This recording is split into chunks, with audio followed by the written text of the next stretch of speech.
Shalom, peuple de Dieu, voilà, je vous salue encore une fois dans le beau et précieux nom de notre Seigneur Jésus, pour cette opportunité qu'il nous donne encore une fois d'honorer en sa présence. Il est le Dieu tout-puissant, le Dieu fort, il est notre papa à nous, Abba Père, comme la Bible dit.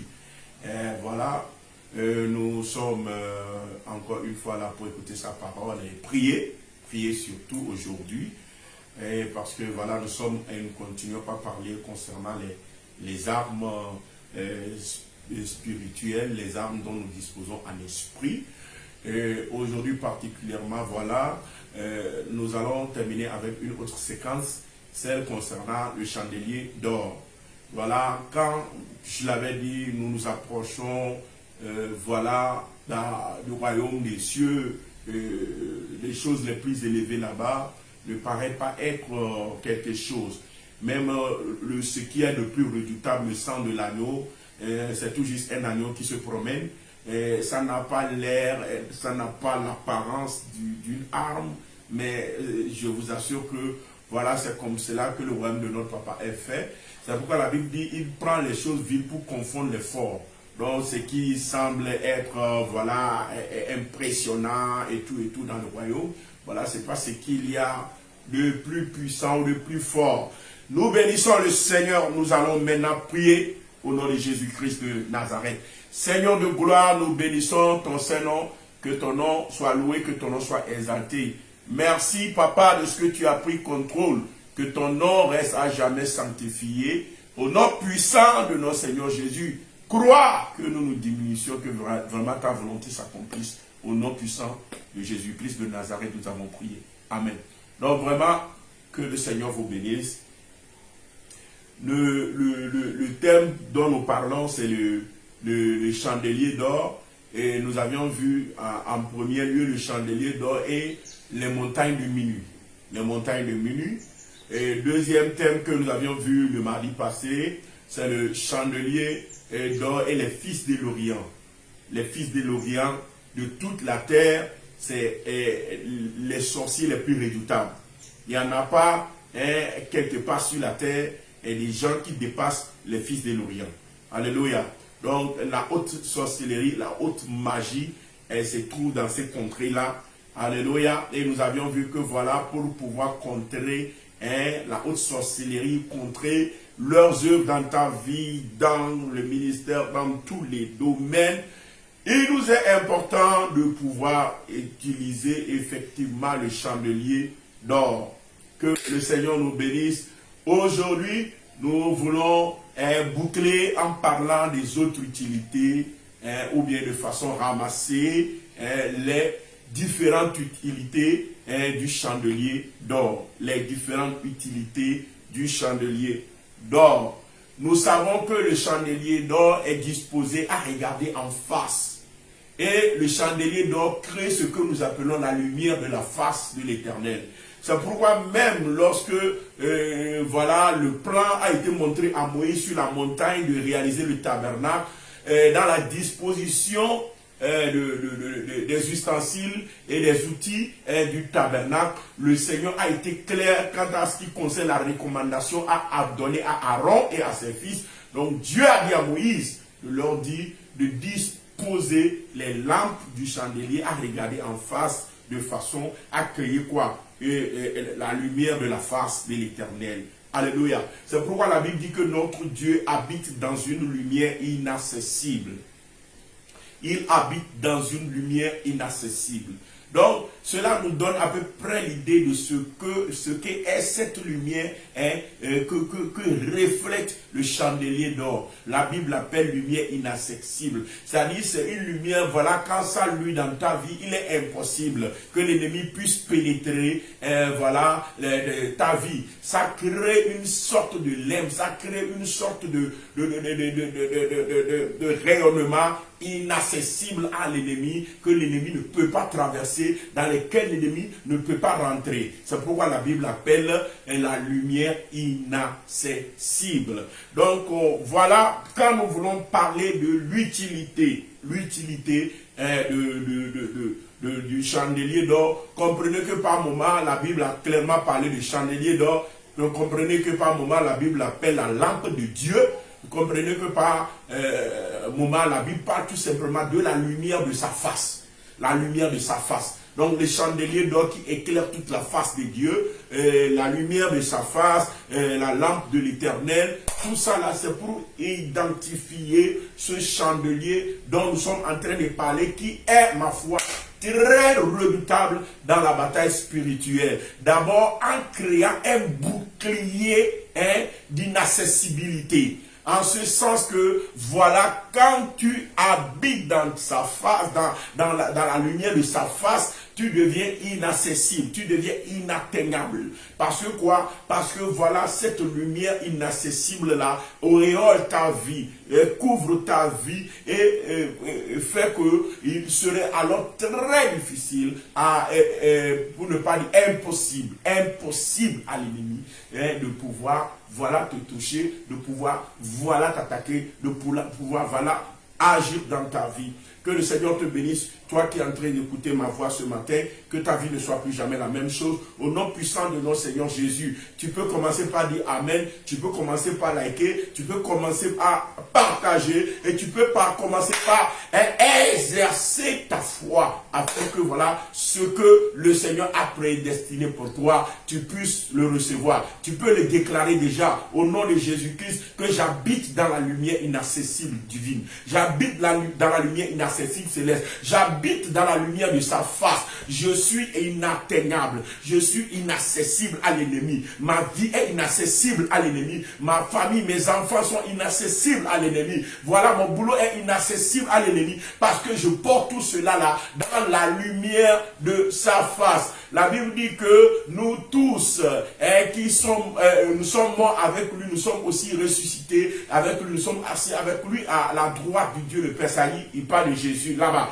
Donc comprends que notre esprit ou notre âme est transportée souvent dans cette réalité de lumière inaccessible. Si nous le comprenons, si nous le réalisons et puis voilà, si nous le déclarons, cela devient effectif. Donc tu peux commencer déjà par faire cette déclaration là dans ta vie.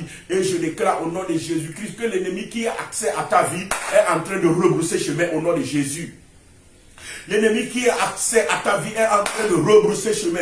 Je ne t'écoute pas dire Amen pour cela. Je ne t'écoute pas dire Amen pour cela. L'ennemi rebrousse chemin de ta vie au nom de Jésus-Christ de Nazareth. Les écluses des cieux sont en train de s'ouvrir sur toi. Tu as pas maintenant à cette lumière inaccessible parce que le chandelier de Dieu est clair maintenant. Ta vie et la lampe de l'Éternel se positionne sur ta tête au nom de Jésus-Christ de Nazareth afin que ta vie soit auréolée de sa lumière, la lumière de l'Éternel, lui, sur toi, au nom de Jésus-Christ de Nazareth. Donc, voilà, première chose dont nous pourrons parler, c'est cette inaccessibilité, ce bouclier de protection que le chandelier nous accorde. Ça nous accorde un bouclier de protection, une forme de parasol que le Seigneur déploie par cette lumière inaccessible afin de nous rendre inatteignables. Que le Seigneur nous bénisse. Deuxième chose dont nous pourrons parler, quand nous voulons parler vraiment de ce, alléluia, du chandelier, de la lampe de l'Éternel, de la lumière de sa face. Deuxième chose que le Seigneur nous accorde partant de cela, c'est le fait d'aplanir. Le fait d'aplanir les montagnes et les obstacles de nos vies. Les montagnes et les obstacles. Les montagnes, et particulièrement les montagnes de minuit, comme on l'avait vu dans notre première séquence concernant les chandeliers, sont des obstacles que l'ennemi met devant nous, souvent à ajouter à des ténèbres. Les montagnes s'accompagnent souvent des ténèbres. Alléluia, c'est des faits des ténèbres. C'est pourquoi la Bible les appelle les montagnes de minuit. Il y a des montagnes à escalader, il y a d'autres types de montagnes, mais souvent les montagnes qui font obstacle, afin que voilà, on ne rentre pas dans la destinée que voilà, le Seigneur a préparée pour quelqu'un. Pour la plupart, c'est les montagnes de minuit. Et ces montagnes de minuit-là s'accompagnent souvent des ténèbres.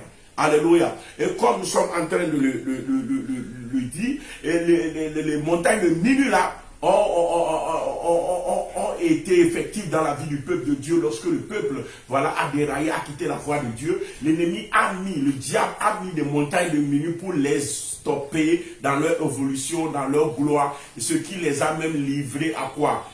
Les a livrés à ce que nous appelons l'esclavage et la captivité. Amen. Nous avions vu la fois dernière comment les montagnes de minutes créent et provoquent l'esprit d'infériorité. Parce que tu aurais lutté toute ta vie, mais tu n'évolues pas. Ce que tout le monde fait réussir, même les bébés font réussir, toi tu le fais, tu n'arrives pas à avancer. Donc par conséquent, cela agit sur le mental, sur la psycho. Et à un moment, tu vas perdre la confiance en toi-même, tu vas perdre l'estime de toi-même, tu vas te voir inférieur. Ça cultive en l'homme l'esprit d'infériorité. Tu vas te voir inférieur aux autres et tu vas commencer par devenir, par cette affectation de ta psychologie, tu vas commencer par devenir maladroit, tu vas commencer par désapprendre, et au finish, cela va faire de toi, entre guillemets, un sous-homme. Donc, quelqu'un qui est obligé maintenant de mendier, de quémander, de quelqu'un qu'on achète à vil prix, quelqu'un qu'on ne calcule pas dans les réunions, quelqu'un qu'on ne calcule pas dans la maison, quelqu'un qu'on ne considère même plus, même tu es l'aîné de la maison, tu n'es pas là, les petits frères disent que tout le monde est déjà là. Parce que même si toi tu n'es pas là, il n'y a pas de souci. Tu es là seulement pour gonfler le nombre, tu n'es pas là pour faire une différence. Donc comme nous sommes en train de le dire, les montagnes de minuit sont des esprits qui provoque souvent ce genre de choses-là. Donc, ça fait quitter quelqu'un l'estime de soi. Tu te vois inférieur aux autres. Tu doutes dans tout ce que tu as fait. Et quand tu débutes quelque chose, toi-même, tu sais que tu ne pourras pas réussir. Toi-même, tu sais que tu ne peux qu'échouer. Alléluia. Pourquoi? Parce qu'il y a une montagne de minuit qui te stoppe et qui t'affecte spirituellement et psychologiquement. Donc, les montagnes de minuit affectent aussi beaucoup psychologiquement et ça crée des maladies, ça crée la dépression, ça crée beaucoup de choses. Et par rapport à ces obstacles-là, à ces montagnes-là, comme nous l'avions dit, le chandelier d'or est vraiment un outil de l'Éternel que le Seigneur a prédestiné pour nous libérer. C'est pourquoi dans le livre de Zacharie, la Bible dit que voilà, Zacharie a vu quoi? Il a vu un chandelier. Il a dit, mon Seigneur, qu'est-ce? Pourquoi? Parce qu'il a désappris. Le monsieur, il n'a pas connu le temps de Salomon. Il ne connaît pas grand-chose de l'intérieur du temple là. Il est appelé prophète, mais il n'a jamais fait l'entrée du temple. Donc, par conséquent, il ne connaît pas le chandelier. Donc, quand il a vu, il a dit, mon Seigneur, qu'est-ce? Et l'ange de Dieu lui pose la question, tu ne connais pas ça? Il dit, non, mais je ne connais pas. Et il dit, voici la parole de l'Éternel. Toi, montagne, qui es-tu devant Zorobabel? Je t'aplanirai. Toi, montagne, qui es-tu devant cette vie? Toute montagne dans ta vie, toute montagne de minuit, toute montagne qui te fait perdre l'estime de soi, toute montagne qui, voilà, ma foi te combat, qui t'empêche d'évoluer, au point où tu deviens maladroit, au point où tu désapprends, au point où tu es devenu maintenant incapable de faire ce que tu peux faire de par le passé. Au nom de Jésus-Christ de Nazareth, je déclare dans ta vie que toutes ces montagnes-là sortent maintenant. Au nom de Jésus, je ne t'écoute pas dire au nom de Jésus, je ne t'écoute pas dire toi montagne. Je répète avec moi, toi montagne, et que de minuit, qui s'attaque à ma vie, qui s'attaque à mon carrière, qui s'attaque à mon foyer, qui s'attaque à mon avancement, je prends la parole, je prends l'autorité. Ce n'est pas par la puissance, ce n'est pas par la force, mais au nom de Jésus-Christ de Nazareth, par la lumière de sa face et par la lampe de l'Éternel, je te commande maintenant de libérer ma vie au nom de Jésus, de libérer ma vie au nom de Jésus, de libérer ma vie au nom de Jésus-Christ de Nazareth. Toi, montagne, qui es-tu devant ma vie? Qui es-tu devant Jésus-Christ? Qui es-tu devant mon Seigneur? C'est pourquoi je te commande que tu ne peux plus rester dans ma vie. Au nom de Jésus, je te commande, libère maintenant.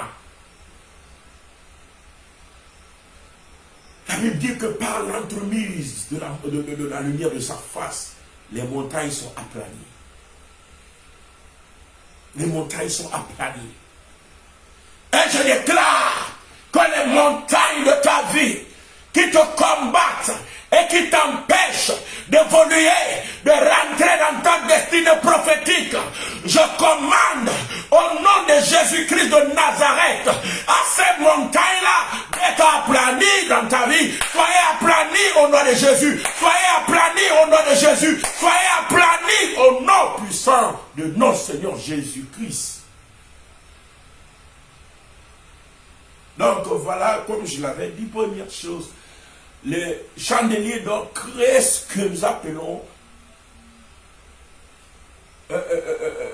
une lumière inaccessible qui est une sorte de bouclier de lumière qui nous entoure, qui nous auréole et qui empêche l'ennemi, voilà, de rentrer dans notre vie. C'est la protection. Deuxième chose, il nous permet de briser, d'aplanir les obstacles et les montagnes. C'est pas quel obstacle là, tu es en train de trouver. Les projets là a bien débuté. Le mariage là a bien débuté. L'activité là a bien débuté. Mais à un moment, voilà, pas un petit problème. Voilà, c'est comme si ça se complique. Voilà, les choses se compliquent. Et puis voilà, les choses se compliquent. Et puis voilà, c'est comme s'il n'y a plus d'issue. C'est comme si le projet va s'arrêter là-bas. Et voilà, je commande au nom de Jésus-Christ, toi montagne, qui es-tu? Qui es-tu devant Jésus-Christ? Sois aplani maintenant. Sois aplani maintenant. Sois aplani maintenant. Au nom de Jésus-Christ, c'est aplani dans ta vie. Déclare-le sur ta propre vie. Confesse-le. Prends autorité. Lève-toi sur tes pieds. Ne reste pas là-bas. Déclare. Par la foi, ce que tu dis s'accomplit. La Bible dit que même la vie et la mort se trouvent au pouvoir de la langue. Celui qui l'aime en mangera des fruits. Si tu crois, laisse-moi te dire que ça s'accomplit. La Bible dit que même tu as la foi, tu peux même commander aux montagnes d'aller se jeter dans la mer. Les montagnes obéiront à toi. C'est ce que le Seigneur Jésus-Christ a dit. Et rien ne nous est impossible lorsqu'on a la foi. Maintenant, je te vois en train de croire. Je te vois en train de croire. Je te vois en train de te dire que oui, je le peux par cette prière. Je te vois en train de le dire, oui, je suis capable. Maintenant que je me lève, au nom de Jésus-Christ, toi montagne, sois aplani de ma vie au nom de Jésus. Alléluia. Donc, voilà, on peut voir les tests là dans Zacharie 4. Nous avions lu ça notre première séquence, dans notre première séquence, c'est pourquoi je ne prends pas le temps de les lire. Alléluia.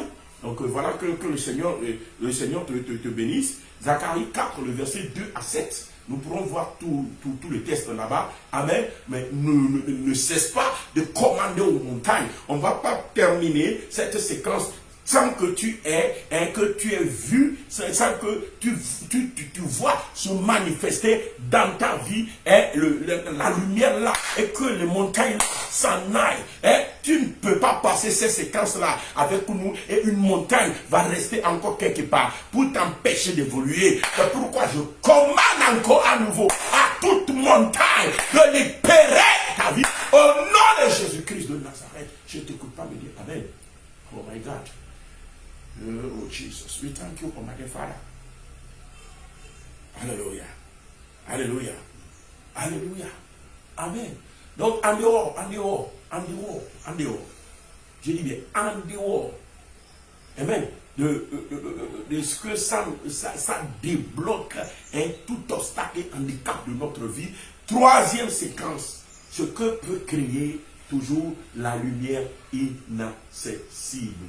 Ce que peut créer la lumière inaccessible, ce que peut créer la lumière de sa face, ce que peut créer la lampe de l'Éternel, ce que peut créer le chandelier de Dieu. Troisième chose, dans quel domaine on peut encore l'attendre? On peut attendre encore ce chandelier-là dans le domaine des grandes batailles. Dans le domaine des grandes batailles, surtout quand nous espérons un revirement de la situation. Alléluia. Quand tu vois comme l'ennemi est devenu plus puissant que toi. Quand tu vois que l'ennemi est devenu plus puissant que toi. Quand tu vois que voilà, tu es en train de lutter, mais ta force est limitée. quand tu vois que l'échec se dessine, alléluia, quand tu vois que tu es tombé dans la bataille, quand tu vois l'ennemi s'adonner à la raillerie, c'est-à-dire il se moque si bien de toi, parce qu'il se dit certainement c'est fini pour toi. Oh Jesus, laisse-moi te dire, une des choses que tu peux faire, c'est d'activer la lumière de sa face sur ta vie. Active la lumière de sa face sur ta vie. Il te relèvera. Le Seigneur te relèvera dans ta vie. Pourquoi? Parce que, voilà, le chandelier de Dieu est spécialisé dans ce que nous appelons l'effectivité du sozo. Et le chandelier de Dieu est efficace dans ce que nous appelons l'effectivité du sozo. Le sozo, c'est ce que nous appelons le salut. Amen. Et le sozo, amen, c'est le revirement de mal en bien. Amen. Le revirement de mal en bien. C'est-à-dire, quand on parle de sozo, ça veut dire quelque chose qui est mal et qui se produit, mais qui connaît une transformation positive, qui change l'état de cette chose, qui est dans une mauvaise situation, mais maintenant qui rentre dans une bonne situation. Ça, c'est ce qu'on appelle le sozo. Et c'est ce qui est traduit par le salut. Donc, quand on dit le Seigneur Jésus nous a apporté le salut, il nous a apporté Amen. Amen. C'est pourquoi, quand on dit il nous a apporté le salut, souvent on dit aussi il nous a apporté le secours. Il nous a apporté le secours. C'est-à-dire, de la mauvaise situation, du mauvais posture dans lequel nous sommes, le sozo nous transporte pour nous amener dans quelque chose de positif. Ça nous amène dans quelque chose de positif. Alléluia. C'est ce que nous appelons le sozo. Alléluia. Amen. Donc, la lumière de sa face, le chandelier d'or, est spécialisé dans la réalisation de ce sozo-là dans notre vie. Je n'écoute pas quelqu'un dire Amen pour ça. C'est pourquoi le salut est encore traduit par la rédemption. La rédemption. Donc, on parle de rédemption. Amen. Ça veut dire tout simplement qu'on t'a extirpé, on t'a fait sortir de la mauvaise situation. Voilà, là où tu es mal barré, là, on te fait sortir de là pour te repositionner là où tu es appelé à éclairer. Le sozo. Alléluia. Donc, quand nous lisons dans toute la Bible, là où David n'en pouvait plus, là où les ennemis sont plus forts que lui, et que les ennemis disent même que c'est fini pour lui, et qu'il s'adonne même à des railleries, il s'adonne à des moqueries. Alléluia. Vous allez voir que c'est la prière qui est souvent faite. Fais-lui ta face sur moi. Fais-lui ta face. Fais intervenir ton chandelier. Alléluia. Alléluia. Qu'il le fasse intervenir dans ta vie. Qu'il le fasse lui dans ta vie. Qu'il le fasse manifester dans ta vie. Qu'il le fasse manifester dans ce foyer. Qu'il le fasse manifester dans la vie de tes enfants. Je n'écoute pas dire Amen pour cela.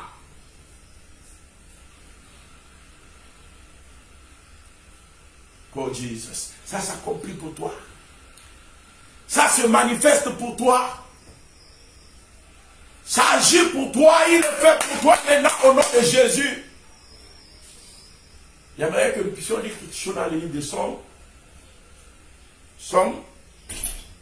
Alléluia. Nous allons lire la parole de Dieu dans le livre de Somme.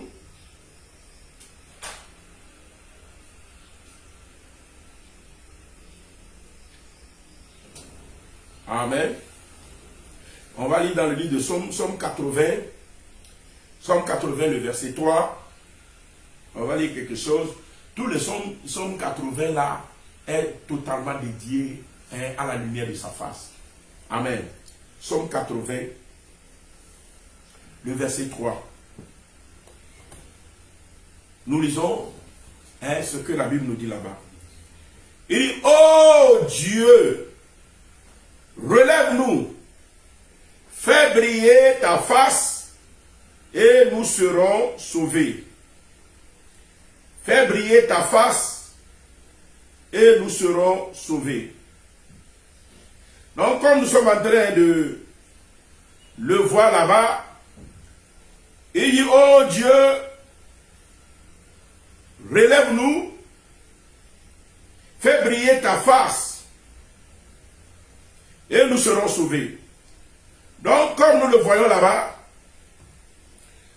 David, amen, c'est un psaume qui est écrit par Asaph. Asaph, amen, qui est le meilleur, le père de tous les chantres, au temps de David. Amen. Il dit à l'Éternel ici, fais briller ta face et le sozo et le revirement de mal en bien et la rédemption aura lieu dans la vie de ton peuple. Il y aura la rédemption, il y aura le revirement de mal en bien dans la vie de ton peuple parce que Seigneur, tu fais briller ta face. Pourquoi Asaph est en train de parler en ces termes? Parce que le peuple s'est retrouvé dans une très grande détresse. Et l'ennemi a pris le dessus sur eux. Au point où l'ennemi a commencé par les moquer. L'ennemi a commencé par les moquer. Donc voilà, quand l'ennemi a commencé par les moquer, c'est ainsi que, voilà, dans les prières, dans les intercessions, dans les chants d'adoration, alléluia. Et à l'époque, il était beaucoup plus question des chansons tehila, des chansons inspirées qui sont même souvent en même temps chantées. C'est-à-dire, on appelle ça chanson improvisée. C'est-à-dire, ce n'est pas une chanson qui a été composée, appris, répétée. Mais en même temps où ils sont là, le Seigneur donne la chanson, ils sont inspirés, ils commencent par chanter, en même temps ils composent la musique, en même temps tout se passe. Alléluia, en même temps. On appelle ça des chansons improvisées. Amen. C'est des chansons tehila. Alléluia. Donc ici, dans les moments de grandes batailles et de grande détresse, alléluia, c'est souvent le type de prière qui est faite. Et comme nous le voyons, au temps de David, quand il y avait la guerre, la détresse, voilà ce que Asaph a dit. Seigneur, fais briller ta face et le salut serait là. Je déclare le salut dans ta vie. Là où l'ennemi a pris le dessus, là où toi-même tu sais que tu es mordu, là où toi-même tu sais que c'est fini pour toi, toi-même tu vois que c'est déjà fini pour ton foyer là, parce que ton mari a quitté, parce que ta femme a déjà quitté même, il n'est même plus là, il a pris ses choses, il est parti, alléluia, et il a juré, il dit, moi je ne reviens plus ici, jamais, il a dit des paroles, alléluia, mais laisse-moi te dire qu'il aura le salut, il y aura le sozo, si la lumière de la face de l'Éternel peut luire sur vous.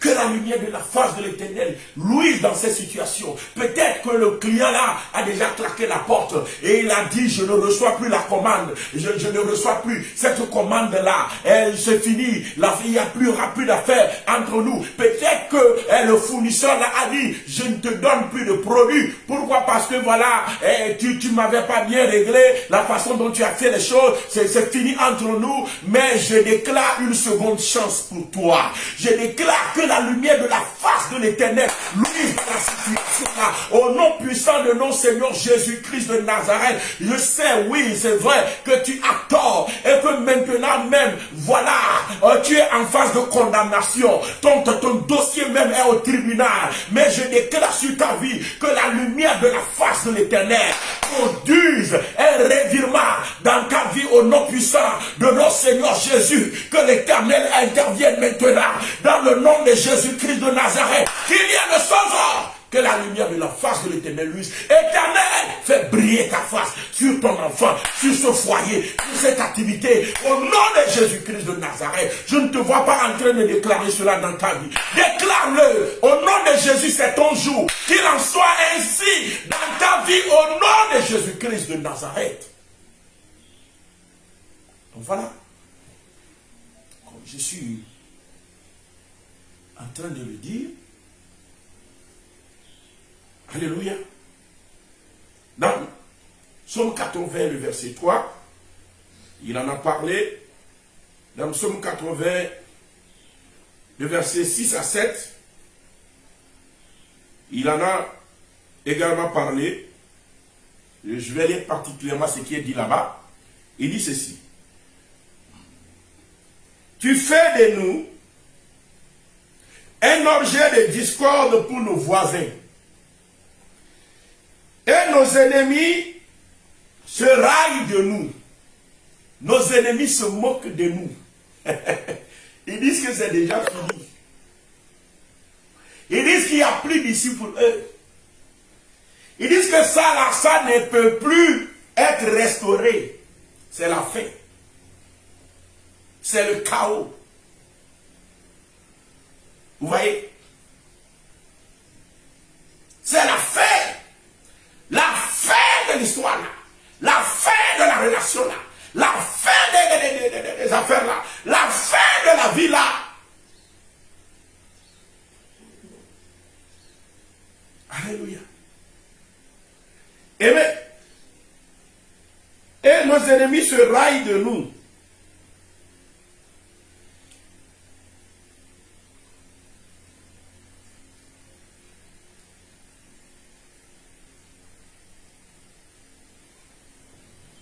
Nous rendons gloire à l'Éternel. Amen. Et nous bénissons son Seigneur. Donc voilà, comme nous sommes en train de le dire. Amen. Nos ennemis se raillent de nous. Dieu des armées, relève-nous. Fais briller ta face et nous serons sauvés. Fais briller ta face et nous serons sauvés. Donc encore une fois, comme je suis en train de le dire, et quand l'ennemi est en train de railler, c'est-à-dire se moquer du peuple de Dieu, voilà, parce que voilà, ils ont mordu la poussière. Amen. Ils étaient au comble de l'humiliation. Voilà. La Bible dit, ô Éternel, fais briller ta face et nous serons sauvés. Amen. Amen. Que la face de l'Éternel luise sur toi. Je dis l'humiliation là, tu ne vas pas mourir dedans. Je dis l'humiliation là ne sera pas l'issue et la fin de cette histoire là. Je déclare au nom de Jésus un changement total. Dans le nom de Jésus-Christ de Nazareth. Que le Seigneur intervienne pour toi. Que le Seigneur intervienne pour toi. Je ne t'écoute pas me dire Amen pour cela. Amen. Que le Seigneur intervienne pour toi.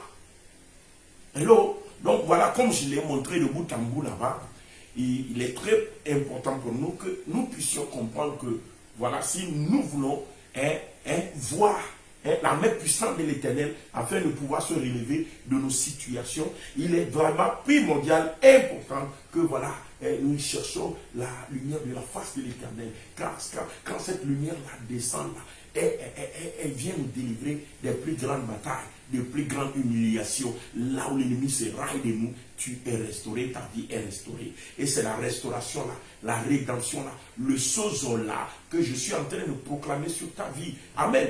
Le Psaume 80, le verset 19, dit toujours la même chose, le verset 19. Mais je m'en vais m'arrêter là-bas en donnant, alléluia, en donnant un autre exemple, cette fois-ci avec le prophète Daniel. Le prophète Daniel, lorsqu'ils étaient aussi au comble de l'humiliation à Babylone, au milieu des mages et des sorciers, qui ont pris les ustensiles de l'Éternel, les choses qui appartiennent à l'adoration du Dieu très haut. ils ont amené ça en Babylone.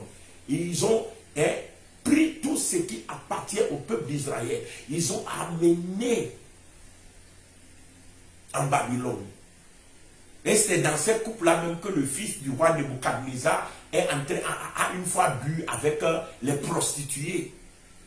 C'est-à-dire tout ça là, c'est pour se moquer de notre Dieu. C'est pour se moquer de Jehoshua HaMashiach, le Seigneur Jésus-Christ, le El Gibor, le Dieu puissant, celui devant qui toute chose tremble. Voilà, c'est pour se moquer de ce Dieu redoutable.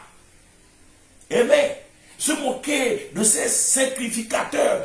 On a vu même des sacrificateurs dont la Bible a qualifié de tissons arrachés du feu. C'est-à-dire, entre-temps, à cause de toutes ces pressions, à cause de toutes ces railleries, à cause de toutes ces oppressions et de toutes ces tribulations, il est arrivé que même les sacrificateurs du Dieu vivant ont mordu la poussière.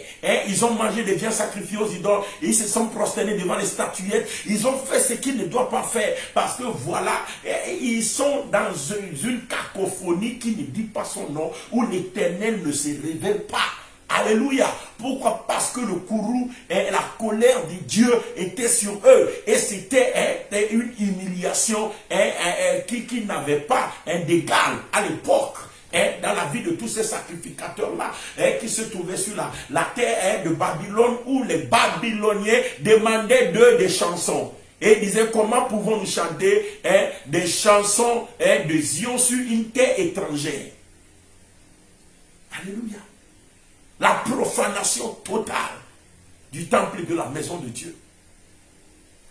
Mais qu'est-ce qui a provoqué la délivrance et la transformation? Le prophète Daniel a fait une prière. Seigneur, fais briller la lumière de ta face sur ton sanctuaire dévasté. Il a parlé de quoi? Sanctuaire. Il a parlé de quoi? Du temple. Parce que le temple était dévasté. Et c'est avec les ustensiles que, comme je le disais, le fils de Nebuchadnezzar appelé Belchacha. Alléluia. Ce Belchacha-là a pris les prostituées pour faire la fête. Et c'est avec les ustensiles du Dieu vivant qu'il a commencé par faire la fête. Pourquoi? Parce qu'on a tellement humilié le Dieu des Hébreux et les enfants d'Israël. Pourquoi? Parce que tout simplement, l'Éternel les a abandonnés à cause des mauvaises choses qu'ils avaient faites. Mais quand Daniel a fait la prière là, il dit, fais-lui ta face sur ton sanctuaire dévasté. Qu'est-ce qui s'est passé? Quand ce Belchacha là est en train de boire maintenant dans la coupe avec les prostituées pour se moquer encore du Dieu redoutable, du Dieu grand, du Dieu fort, la Bible dit, il y a une main qui a commencé par écrire, alléluia, sur le mur.